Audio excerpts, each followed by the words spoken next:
Oi, meus amigos terceiranistas. Mais uma resolução de algumas questões de provas do Enem de anos anteriores, não é? Estamos vendo o Enem de 2019. Já fizemos a primeira aplicação, a segunda aplicação e agora a gente vai ver o Enem digital, aquele que foi feito, não é, pela internet em determinados locais, onde havia disponibilidade de computadores ligados ao Ministério da Educação. Não é isso? Muito bem. Desse Enem digital, nós separamos algumas questões. Questão 47, questão 48, questão 51, questão 54, questão 56, questão 59 e questão 60. Se você percebeu, a cada encontro nosso, nós comentamos 8 questões. 8 vezes 3, 24 questões. 24 questões abrangendo filosofia e história geral. Ora, você sabe que a prova tem 45 questões. E aí nós temos questões de geografia, sociologia, história geral e filosofia. Não é isso? Então, teoricamente, cada matéria teria em torno de 12 a 13 questões. Na verdade, não é? A gente tem umas 8 questões de filosofia, 10 a 11 de história, 8 questões de sociologia, 10 a 11 de filosofia, né? E aí a gente fecha mais ou menos 45 questões, com variações, claro, aqui e acolá. E lembre que tem história do Brasil também nesse negócio, questões que nós não estamos resolvendo. Em outras palavras, nesses nossos 3 encontros, nós resolvemos uma prova de filosofia inteirinha. E nós resolvemos as questões de história geral que estariam numa única prova. Tá vendo? É um esforço para mostrar a você que não existe dificuldade no Enem.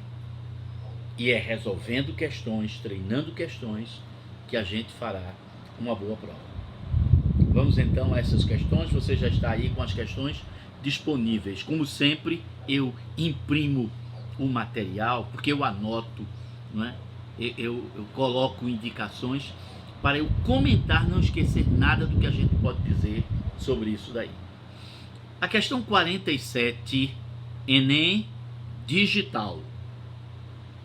A questão 47 é tirada de um texto de Santo Agostinho, onde ele fala sobre a liberdade, o livre arbítrio, a capacidade do homem escolher se vai fazer o que é certo ou se vai fazer o que é errado. Diz Santo Agostinho: sem negar que Deus prevê todos os acontecimentos futuros, é a teoria da predestinação, não é isso? Deus sabe tudo o que vai acontecer. Entretanto, nós queremos livremente aquilo que queremos. Não é Deus que escolhe por nós. Deus sabe o que nós vamos escolher e Ele não interfere. Não é Ele que nos obriga a escolher o mal. Somos nós que escolhemos. Apenas Deus sabe, desde sempre, que nós vamos escolher o mal naquele momento ou durante a vida toda. Por quê? Se o objeto da presciência divina, presciência é o pré-conhecimento, é o conhecimento que Deus tem antecipado de tudo que vai acontecer. Se o objeto da presciência divina é a nossa vontade, é essa mesma vontade assim prevista que se realizará. Haverá, pois, um ato de vontade livre, já que Deus vê esse ato livre com antecedência. Ele não interfere, mas ele sabe que vai ser assim. Porque tem gente que diz que a predestinação significaria que Deus, por saber ele determina que não. Deus apenas sabe que você vai escolher e ele não interfere.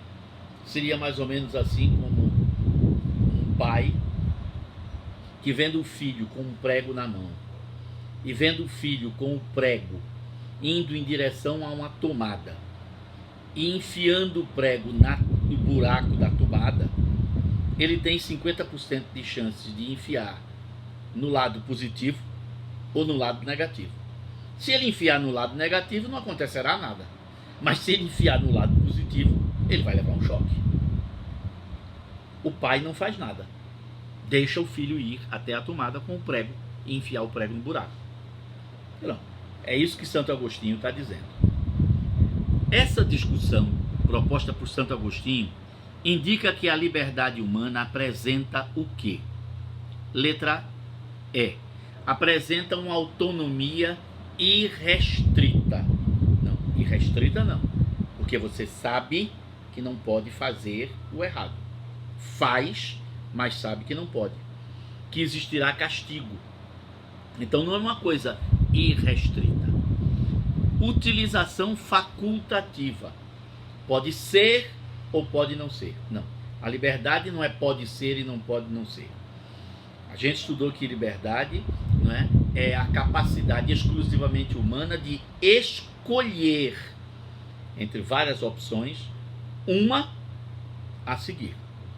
Então, a coisa não é facultativa. Facultativa quer dizer opcional. A liberdade humana apresenta uma aplicação subsidiária, ou seja, ela é acessória. Não, a liberdade não é acessória.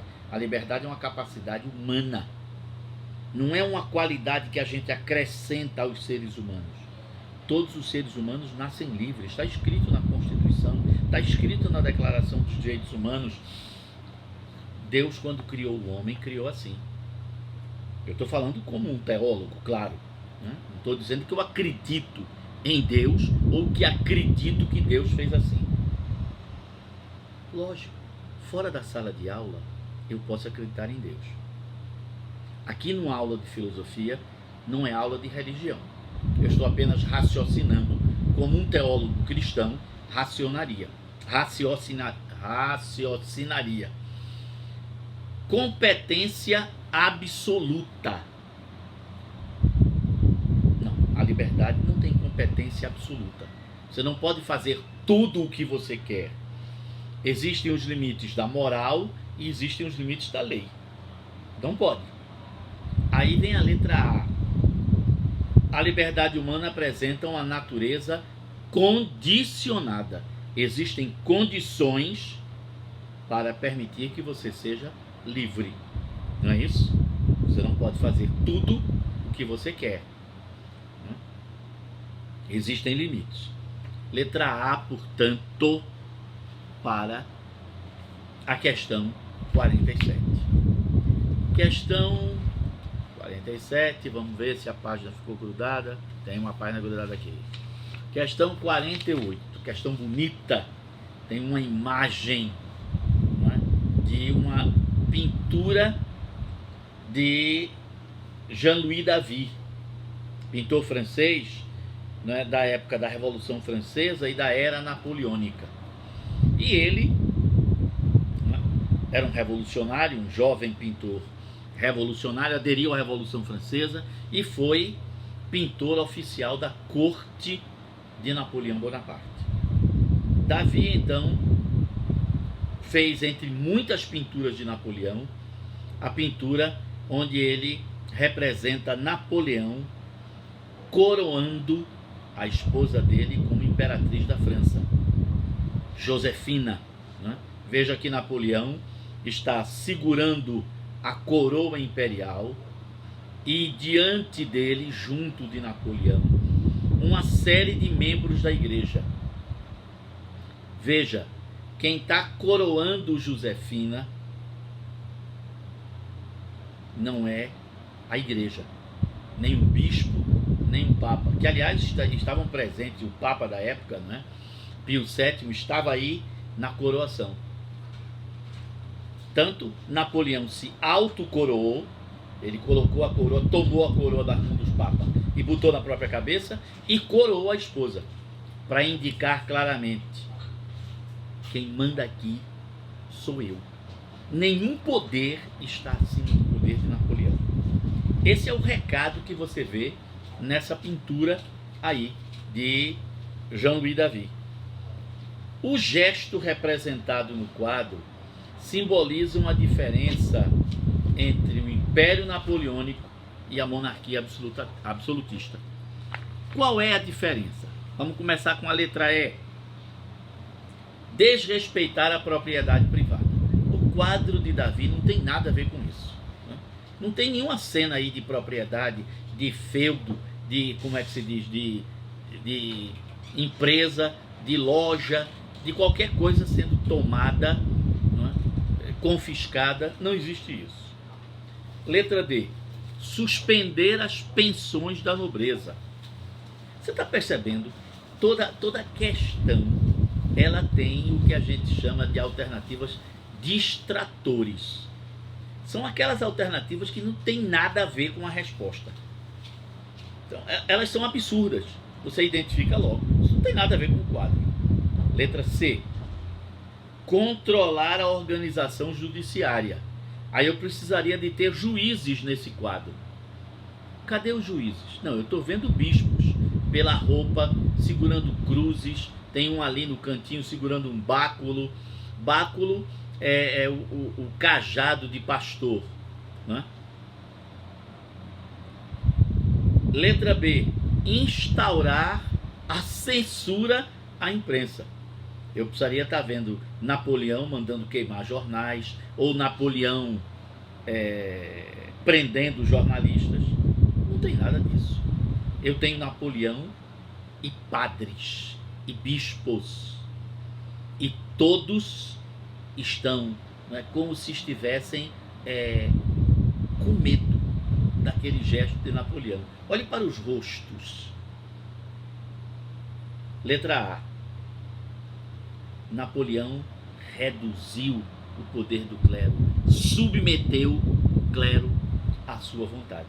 É isso que o quadro está representando. Questão 51. Sobre os sofistas. Não é? Nós temos aí, não é, um livro de Pedro Hadot. O que é a filosofia antiga? Que fala sobre a filosofia clássica, a filosofia greco-romana. Começa o texto. Os sofistas inventam a educação em ambiente artificial, uma das características em nossa civilização. Qual é esse ambiente artificial? Os sofistas inventam a aula particular, ou num espaço reservado, ou na casa deles, ou ele vai dar aula na casa de alguém, mas aquela educação que era dada pelo pai aos filhos, a mãe às filhas, os sofistas inovaram. Agora eles, professores particulares, vão se encarregar da paideia. Tá lembrado? A educação da criança para que ela se torne um demos, um cidadão. O que se tornará uma das características da nossa civilização? Você sai de casa para ir à escola. Eles são os profissionais do ensino, professores particulares. Antes de tudo, pedagogos. Pedos, paidos, criança. Goguen, levar pela mão. Pedagogo é o que levava a criança pela mão, que conduzia a educação da criança. Originalmente, pedagogo era o escravo que cuidava das crianças. Pedagogo. Depois, os professores serão chamados pedagogos. Ainda que seja necessário reconhecer a notável originalidade de um Protágoras, de um Gorgias ou de um Antifonte, por exemplo. Além de serem professores, eles eram também filósofos. Nem todos os sofistas eram filósofos. A maior parte dos sofistas era apenas composta de professores de retórica e de oratória. Poucos, muito poucos sofistas eram filósofos. Seguindo, por um salário, eles ensinavam a seus alunos receitas que lhes permitiam persuadir os ouvintes. É a retórica, né? A capacidade de argumentar com as palavras.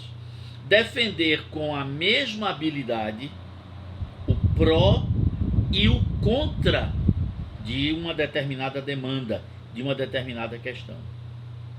Quem está pagando a você? É para defender ou para atacar? Pronto. Os argumentos para defesa são esses. Os argumentos para atacar são esses. Quem pagar mais terá você como advogado. Está percebendo? Essa era a função do sofista. Formar pessoas competentes para defender ideias. Pouco interessa se eram ideias justas ou injustas, ideias éticas ou aéticas, morais ou imorais. Pagou, eu presto o serviço, conforme o entendimento de cada um. O texto apresenta uma característica dos sofistas, mestres da oratória, que defendiam o quê? Pouco importa se é o bem ou o mal, o justo ou o injusto, a verdade ou a mentira, o que é moral ou o que é imoral, o que é ético ou aético. Eu estou dizendo o quê?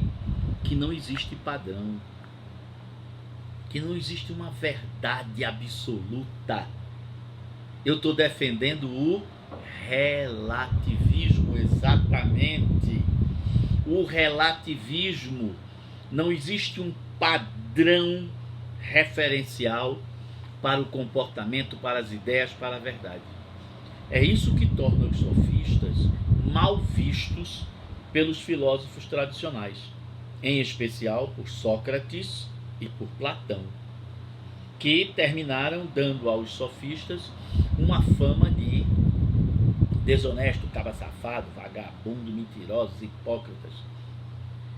Claro que os sofistas, alguns eram isso também, mas os sofistas apenas mostraram que aquelas crenças tradicionais que atravessavam séculos, elas não eram eternas, não permaneceriam assim a vida inteira.